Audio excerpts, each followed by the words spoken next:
Show का मेरे programme में। और आज प्रोग्राम का खास मुद्दा जुड़ा है हमारे देश की पत्रकारिता से। जी हाँ, पत्रकारिता जगत में अब पहले की अपेक्षा बहुत तब्दीली आ गई है। पत्रकारिता पर अब पेड न्यूज का भी कहीं ना कहीं आरोप लगता है, पत्रकारों पर भी गलत रिपोर्टिंग का आरोप लगता है, पत्रकारों पर नेताओं से मिली भगत का आरोप लगता है, अनगिनत आरोप लगते रहते हैं पत्रकारों पर। लेकिन इसी बीच बहुत से ऐसे न्यूज चैनल हैं जिन पर भी कहीं ना कहीं लोकसभा चुनावों के मद्देनजर भी पार्टी से साठगांठ का आरोप लगा है।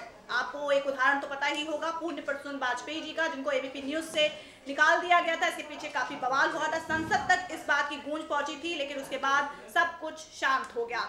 अब एक बार फिर से एक पत्रकार को लेकर सोशल मीडिया पर काफी चर्चाएं हो रही हैं। ये पत्रकार देश के जाने माने पत्रकार हैं, निस्संदेह इनका इंग्लिश में फ्लुएंट तो लाजवाब है, बहुत बेहतरीन पत्रकारिता इंग्लिश में करते हैं, लेकिन अब ये हिंदी में भी सामने आ रहे हैं आपके सामने। जी हाँ, मैं बात कर रही हूँ देश के जाने माने पत्रकार अर्नब गोस्वामी की, जो सबसे पहले टाइम्स नाउ पर आपको नजर आते थे, फिर रिपब्लिक भारत जो कि इंग्लिश में था, लेकिन अब उनका हिंदी चैनल लॉन्च हो गया है। और इसी बीच जिस तरह से उनकी लॉन्चिंग हुई और उन्होंने राम मंदिर के मसले को लेकर अपना प्रोग्राम पेश किया, उस पर सोशल मीडिया पर कई यूजर जो हैं उन पर लगातार कई तरह के तोहमत आरोप लगा रहे हैं कि क्या उनकी किसी से मतलब कि लगातार उन पर आरोप लगा रहे हैं। लेकिन जिस तरह से उन्होंने राम मंदिर के मसले को उठाया, क्या वो सही था? और जो लगातार यूजर्स जो कह रहे हैं उनके बारे में, वो कहाँ तक सही है? और इसके अलावा अर्नब गोस्वामी पे पहले भी इस तरह के इल्जामात लगते रहे हैं, तो क्या वाकई वो इल्जामात सही हैं? इन सभी सवालों के जवाब देंगे एडिटोरियल हेड एडविन अमन सर। सर, आपका बहुत स्वागत है। सबसे पहले देश की पत्रकारिता का जिक्र कर लेते हैं। पत्रकारिता वो जो पहले हुआ करती थी, आज वो पत्रकारिता की वेशभूषा, उनकी भाषा शैली, प्रेजेंटेशन, हर तरीके से हर चीज़ में अंतर आ गया। क्योंकि पहले जी झोला टांग लेते थे और फिर जाके पत्रकारिता करते थे, लेकिन अब देखिए एंकर्स हैं, एंकर सब स्मार्ट दिखते हैं, उनकी फ्लुएंट इंग्लिश, हिंदी क्या लाजवाब होती है, रिपोर्टर्स किस तरह से एकदम स्मार्ट नजर आते हैं। तो क्या लगता है पत्रकारिता का दौर बदल गया, लेकिन उसी दौर के साथ साथ अब लोगों का जहन बदल गया है? बिल्कुल गायत्री जी, पत्रकारिता और हर चीज़ में बदलाव है। सिर्फ पत्रकारिता की बात नहीं करेंगे, पहले की फिल्में आप देखिए और पहले जिस तरह की मॉडलिंग होती है उसको आज आप देखिए, जिस तरह का ग्लैमर वर्ल्ड पहले होता था उसको आज आप देखिए। मतलब हर तरह से तरक्की हुई है हर क्षेत्र में।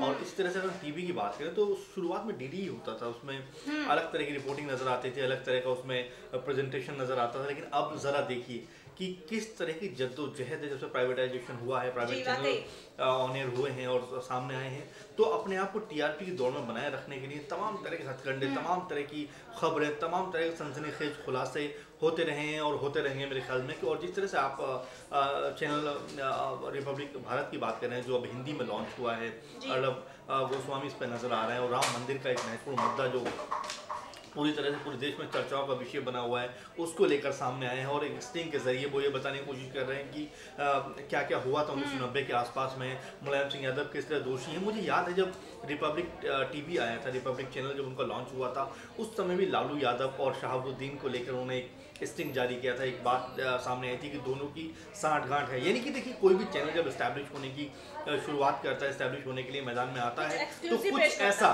करने की कोशिश करता है जब वो सनसनीखेज बने, लोगों के बीच चर्चा का विषय बने। मुझे याद है अभी भी अच्छे से गायत्री जी, जब जनमत टीवी का नया संस्करण सामने आया था, लाइव इंडिया आया था, उस समय एक स्टिंग ऑपरेशन बहुत चर्चाओं में रहा था और बड़ा उसमें आरोप लगे थे तमाम लोगों के ऊपर। लेकिन जब उसके ऊपर जांच हुई तो उस चैनल को 1 महीने तक बंद भी रहना पड़ा था। तो यानी कि अत्यधिक मुकाबलापन भी अच्छा नहीं है। हाँ, ये ज़रूर है कि आप अपने चैनल को एक स्वच्छ और साफ सुथरे तरीके से सामने लेकर आइए। और मैं यहाँ पर गायत्री जी ये कहना चाहता हूँ कि देखिए, चाहे हमारा पक्ष किसी के साथ भी हो, चाहे वो किसी पार्टी को हम थोड़ा बहुत ज़रूर सपोर्ट करते हुए नजर आते हैं, कहीं ना कहीं सपोर्ट का इन द सेंस ये है कि हमारी जो विचारधारा है वो उससे ज़रूर रिलेट करती हुई नजर आती है और दर्शक इसी को समझते हैं। लेकिन फिर भी हम अपने स्तर को इतना ना गिराएं, इतना ना गवाएं कि दर्शक हमारे ऊपर उंगली उठना शुरू कर दें। क्योंकि ये ज़रूरी है कि पत्रकारिता का स्तर बचा रहना चाहिए, क्योंकि हमें सवाल पूछने का एक दर्जा है, एक हक है, उसको बनाए रखने की ज़रूरत है। अगर आप फेसबुक पर जाएंगे और अगर आप फेसबुक यूज़ करते हैं दर्शकों, तो आपने देखा होगा कई ऐसे आपके फ्रेंड लिस्ट में लोग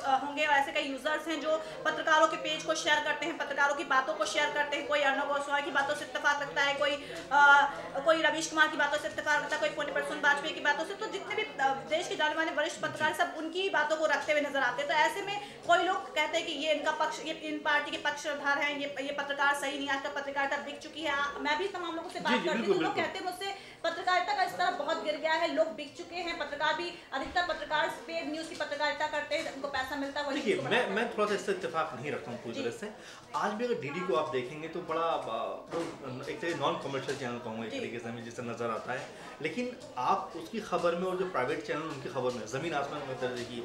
टीआरपी में क्यों हमेशा प्राइवेट चैनल आगे रहते हैं? क्योंकि दर्शकों को भी इसमें मज़ा आता है, कहीं ना कहीं उनको भी मज़ा आता है उस तरह के बहस देखने में, उस तरह की लड़ाई झगड़े देखने में, और इस तरह का मतलब एक जो पैकेज होता है वो उसमें म्यूजिक ज़बरदस्त लगा होना चाहिए, तो उसमें एंकर ज़बरदस्त होनी चाहिए, प्रेजेंटेशन ज़बरदस्त होना चाहिए, तो यानी कि पूरा कंप्लीट एक बाजारबाद आ गया है इसमें। और उसके आने के बाद लगातार ये प्रेशर रहता है जो हमारे एंकर्स हैं, प्रोड्यूसर्स हैं जो चैनल्स के, कि अपने चैनल पर कुछ ऐसा एक्सक्लूसिव और ऐसा कुछ दिखाएं जो दर्शकों को बांधे रखे, टीआरपी में ऊपर लेके जाए चीज़ों को, और कहीं ना कहीं जो इस प्रतिस्पर्धा की जो दौड़ है इसमें हम खुद को आगे रख सकें। ऐसे में कई बार ऐसी चीज़ें सामने आती है जो शायद नहीं आनी चाहिए। और आपने बिल्कुल सही कहा कि कई लोग इत्तेफाक ज़रूर रखते हैं, चाहे कुछ रवीश कुमार से रखते हैं, कुछ यश शर्मा से रखते हैं, कुछ अर्नब गोस्वामी से रखते हो, आपका अपना थॉट है। लेकिन देखिए मैं फिर कहूँगा कि जो सवाल पूछने का हक है, जो जनता ने हमें दिया है या हम पे भरोसा करती है, उसको कभी नहीं गंवाना चाहिए। जी, उसको कभी नहीं गंवाना चाहिए। और निस्संदेह सर ने डीडी न्यूज़ का जिक्र किया है, तो डीडी न्यूज़ में वो पहले की महिलाएं जो बड़ी बड़ी बिंदी लगाकर आती थी, साड़ी पहन कर आती थी, भारतीय वेशभूषा में,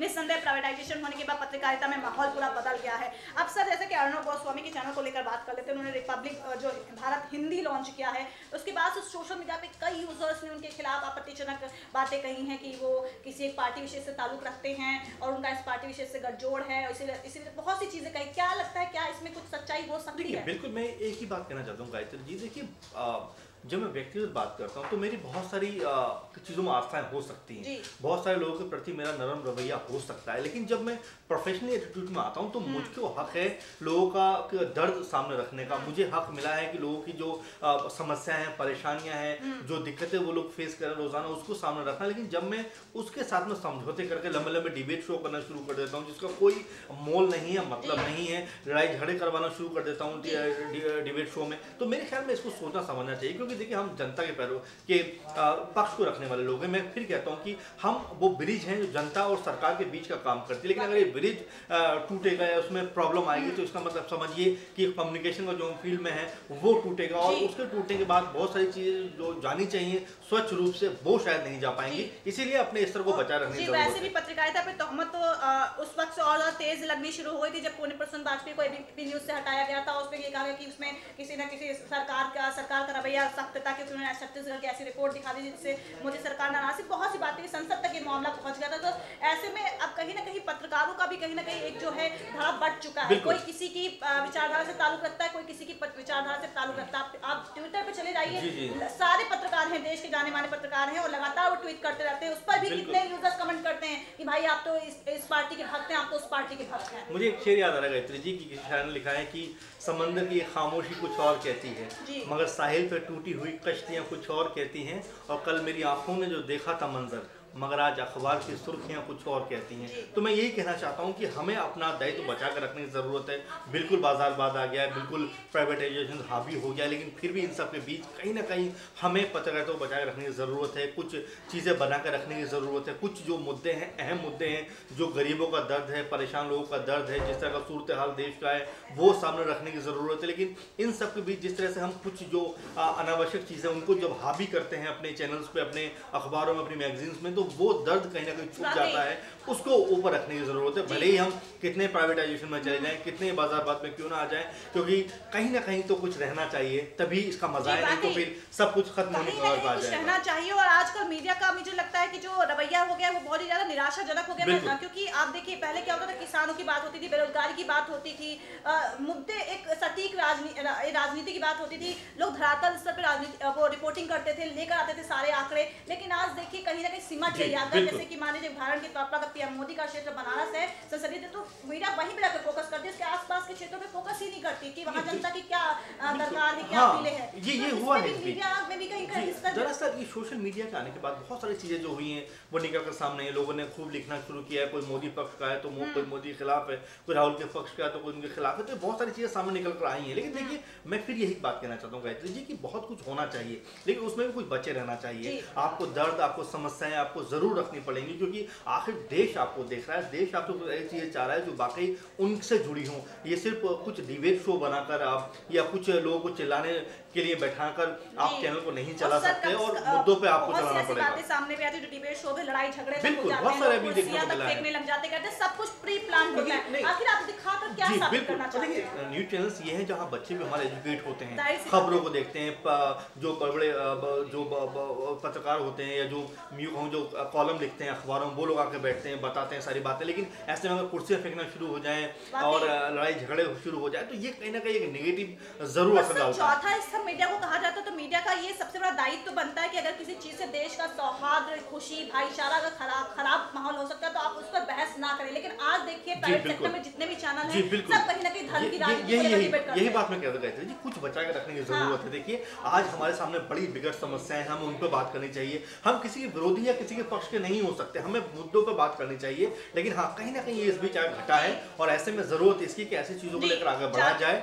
ताकि बेहतर कुछ जाते जाते अर्णव गोस्वामी के बारे में एक सवाल आपसे बस पूछना चाहूंगी। जिस तरह से उन्होंने राम मंदिर को लेकर कवरेज किया और मुलायम सिंह यादव को एकदम कटघरे में खड़ा कर दिया है, और सबको पता है कि सभा में अभी फिलहाल मुलायम सिंह हाशिए पर ही चल रहे हैं, राम मंदिर का मसला लगातार गरमा रहा है, तो ऐसे में सिर्फ अर्णव गोस्वामी की तरफ से राम मंदिर पर हिस्टिंग करना कहाँ तक सही है? बस देखिए बिल्कुल सही बात है गायत्री जी, क्योंकि अपने आप को किसी तरह से आपको लाइमलाइट में लेकर आना है, आपको लोगों को बताना है कि भाई हम इन चीजों के पैरोकार हैं। लेकिन देखिए मैं फिर वही बात कहूंगा, उसके लिए कोर्ट बैठा है, कोर्ट में सारी बातें हो रही है, आप बेहतर माहौल बनाकर भी चीजों को रख सकते हैं। लेकिन हाँ, ऐसा करके कहीं ना कहीं जो इलेक्शन का एक दौर नजर आ रहा है उसको बनाने की कोशिश हो रही है। मेरे ख्याल में आप जरूर पत्रकारिता करिए। मैं फिर कहूंगा कि जिस तरह से लाइव इंडिया में प्रॉब्लम आई थी, क्योंकि देखिए अगर आप कोई भी चीज रख रहे हैं तो आपको फिर प्रूफ देना पड़ेगा, चीजें देनी पड़ेंगी। अगर वो नहीं हो पाई तो बहुत सारी प्रॉब्लम आ सकते हैं। तो मैं यही कहना चाहूंगा कि अगर बेहतर हो, जो मुद्दे जमीन पे हैं, जो लोग परेशान है, बेहाल है, मजबूर है, उन चीजों को आप सामने रखकर पत्रकारिता करेंगे और जमीनी पत्रकारिता गायत्री लगभग खत्म होती हुई नजर आ रही है। ये टीवी डिबेट शो की पत्रकारिता बनती हुई नजर आ रही है,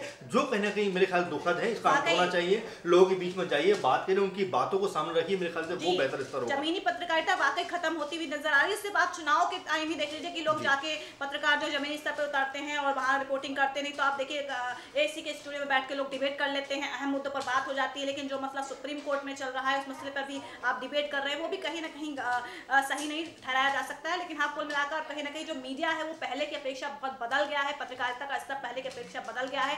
हर सिक्के के दो पहलू होते हैं, सकारात्मक और नकारात्मक। तो निस्संदेह पत्रकारिता जगत में ऐसे बहुत से पत्रकार हैं जो बहुत अच्छी पत्रकारिता भी कर रहे हैं, बहुत ऐसे पत्रकार हैं जिन पर कई तोहमत भी लग रही है। लेकिन हाँ, सभी को एक बेहतर माहौल देश के लिए बनाना है कि अंत में तो सबसे पहले देश ही आता है। तो दर्शकों, आज खास प्रोग्राम में बस इतना ही। होगी आपसे फिर एक अहम मुद्दे के साथ मुलाकात। शुक्रिया अमन सर, नमस्कार दर्शकों।